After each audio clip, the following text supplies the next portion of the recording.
George Sanders. They're on the clock, the number one pick in the draft. Ravens still obviously at 8-5, fighting for playoff position.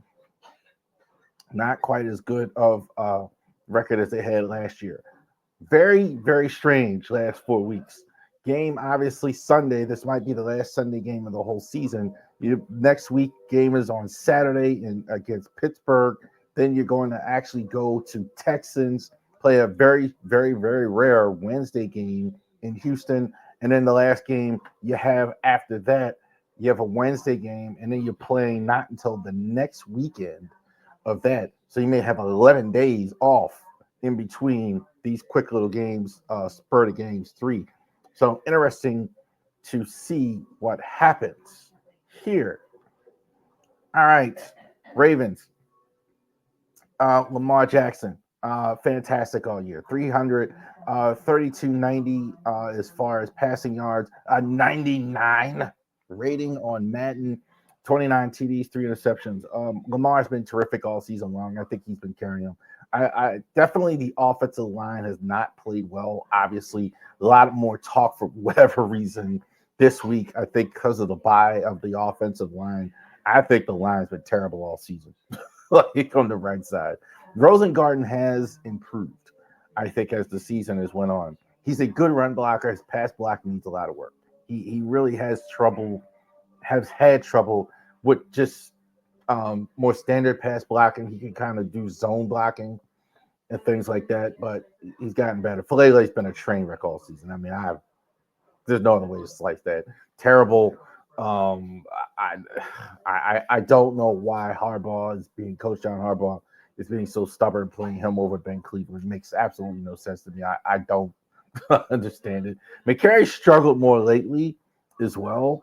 Lots of flags he's been getting. Also, to like Ronnie Stanley and Linderbaum have been terrific. I think they've been really good. I mean, they've definitely been the best offensive lineman all season. But Lamar, back to Lamar, in spite of that, has been fantastic. I think definitely still in the MVP conversation as well. Not really in front right now, I would say, but definitely outstanding Lamar. Lamar's not the reason they're losing. Last game, not as great, though.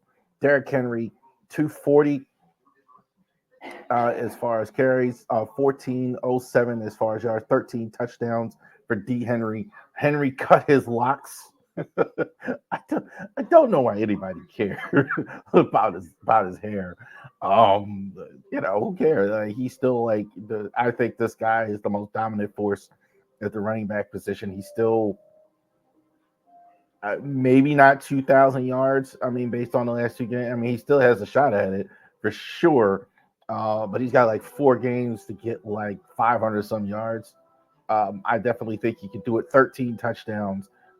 Still, I think it's going to be a huge mess for anybody to try and tackle Derrick Henry and do anything with Derrick Henry down the stretch. Got a late break rest. That's good. Zay Flowers, almost at 1,000 yards, 60 catches,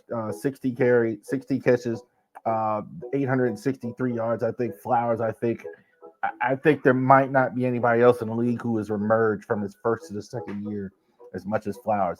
Polishing in his routes.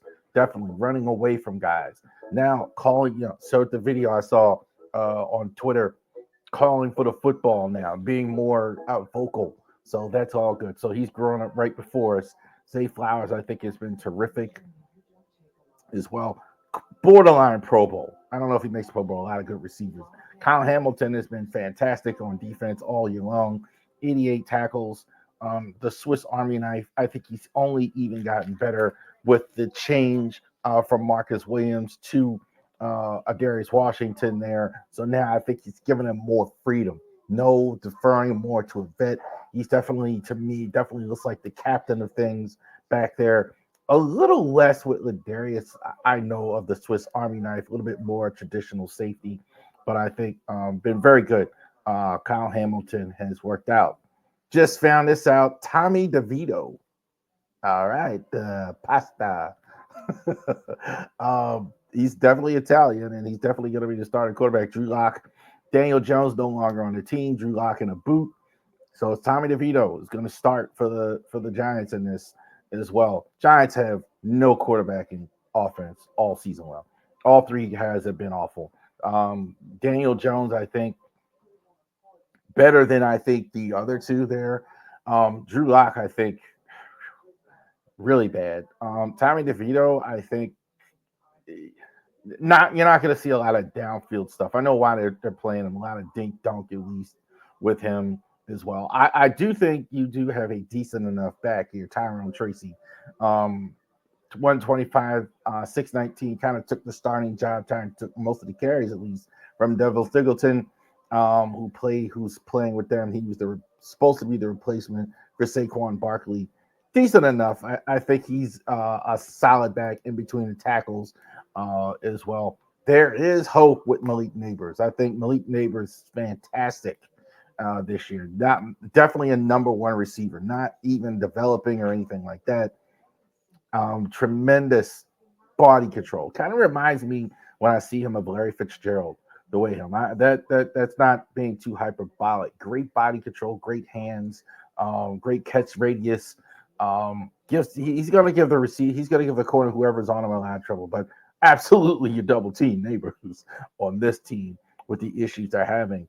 What they do have that concerns me on their side is Dexter Lawrence. Dexter Lawrence is, I think, one of the best defensive players in the NFL, certainly one of the best defensive players.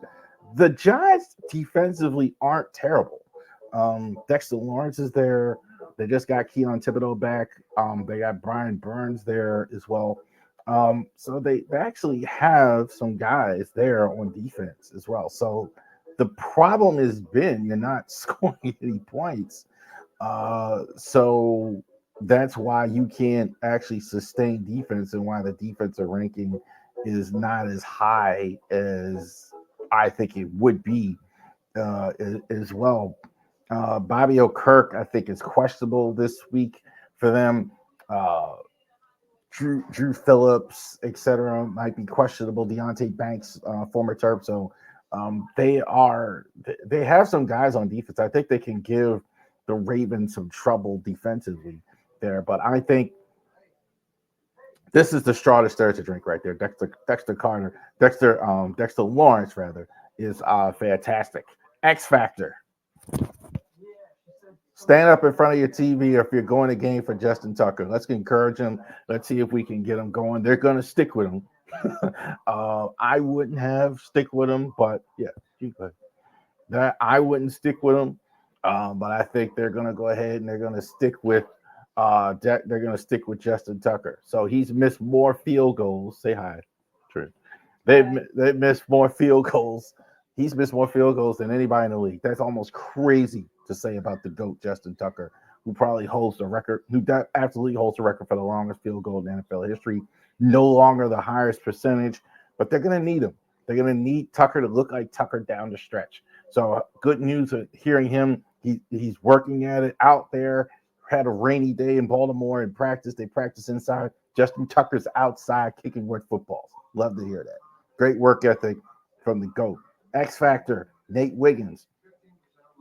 Let's see if he can become a starter level. You got a great rookie on the other side. He's familiar playing against uh, uh, Malik Neighbors. So let's see how well he does going against that. They're going to certainly rotate on him, give double coverage to Neighbors. But I think Wiggins might be a guy they're targeting as well. They have been giving more snaps, I know, to Tre'Davious White. That's been interesting as well. More snaps to him, more snaps to Wiggins. So I think they're kind of splitting up Brandon Stevens' snaps because he hasn't been playing quite as well. Stevens has great coverage. It's trouble finding the ball. Nate Wiggins, I think, has good coverage. Doesn't always play with discipline. Kind of like gets out of balance. Kind of like a young Marcus Peters. Like that's kind of who he reminds me of. I think the Ravens win this game pretty handily. I think 35-13, something like that. They should be able to score. I think they have had slow starts. They may get a slow start. The Giants have a good defense, but I don't believe they are going to have any issues against the Giants, who are on the clock. We're probably waiting for Deion Sanders on the shore to actually start in the league right now. There you go. So, what should happen? I think the Ravens are definitely the biggest concern I have with this one is they're so bad, the record's so bad that you overlook a team like this. So you're 8-5, you're 2-11. It's like everybody's penciling you in for a win, and you can't get a win in this one. So what you want to do is you want to make sure that you don't overlook a team like this, that you don't go past them as well.